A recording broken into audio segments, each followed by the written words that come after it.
kapag nakita mong may ibang karelasyon ang asawa mo sa social media, sapat na ba yon bilang ebidensya? Sigurado ka ba talagang asawa mo yon? Yun ang unang-una kasi kailangan mo ma-prove na talagang sa kanya yon yung social media account na yon kasi pagka Mm. 'di ba Attorney M yung mga online sa cyber libel natin kailangan mong i-attribute yung Mhm. ownership ng account dun sa inaakusahan mo ng cyber Mm. libel. Ayan, pag hindi mo ma-ascertain yung Oo. identity. Pero kung sigurado ka naman na sa asawa mo yon, bago ka siguro mag-file ng case, kausapin mo muna, 'di ba, Attorney M? Baka merong pag-amin Kung na umamin. magaganap. Hindi lang yun, ayun Ako lang. naman oo. Ako ang naisip ko, Attorney Joey, ebidensya para saan? Ano pong kaso ang gusto niyong Oo. i-file? Kasi depende, Attorney Joey, kung anong Ayun kaso. nga, Kasi hindi nga niya halimbawa, pala Attorney nabanggit Joey, ano? 'di ba, Oo, ano hindi po niya ba ang nabanggit ikakaso anong niyo? kaso. Oo. Kasi iba po kung halimbawa ang gusto niyong ikaso kung kayo po ay babae, gusto niyo bang ikaso ay vowsy? Kung kayo po ay lalaki, gusto niyo po Mm. bang ikaso ay adultery, 'di ba? Or halimbawa babae ka, gusto mo O ikaso ay concubinage. concubinage. Magkakaiba kasi yung quantum of evidence required at iba-iba po yung elements ng crime. Depende po kung ano yung gusto niyong Mm. kaso na i-file. So again, Attorney Joey, Mm. kausapin po ang abogado. Ipakita niyo po, Attorney Joey, eto po kasi yung ebidensya, Attorney M, eto kasi yun, eh. Oo, So, tutulungan kayo ng oo. abogado niyo based do'n sa inyong ipapakitang ebidensya.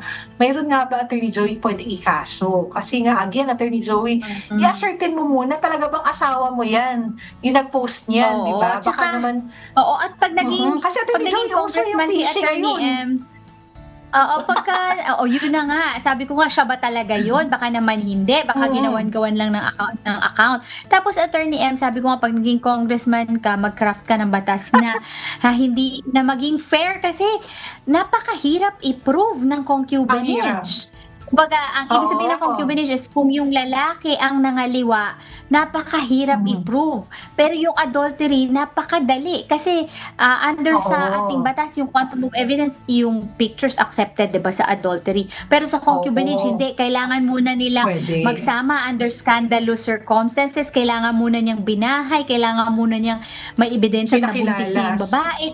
Gano'n, oo, gano'n Yes, kahirap. very O kaya wag specific. kayong Sa wag adultery kasi, Attorney Joey, puwede yung circumstantial evidence kagaya ng sinabi mo, Attorney Joey. mm, May picture lang magkasama or mm, may picture na parang sabay magkahawang na pumapasok kamay. sa hotel.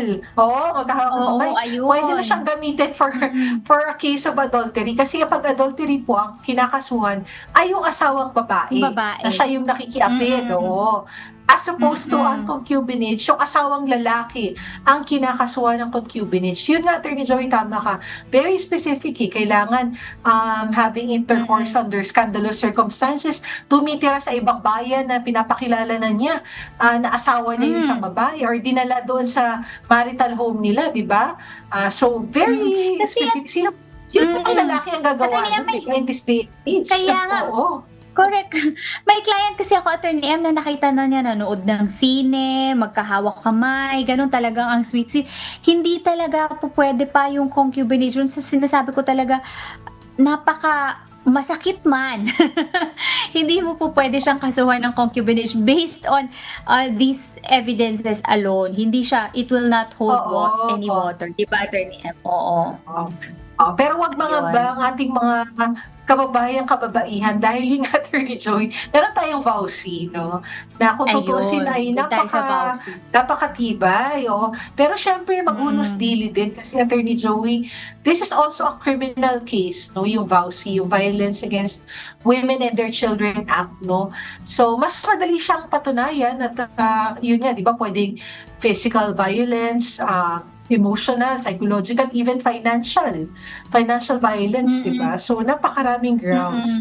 mm. Usually tuloy, Attorney Joy, napupunta na lang sa vowsy kasi nga ang hirap i-prove ng concubinage, 'di ba? So Totoo yun, yan. kaya again, depende sa ebidensya, depende sa gusto niyong ikaso, napakarami pong dapat i-consider para po magamit po yung nakita niyo sa social media.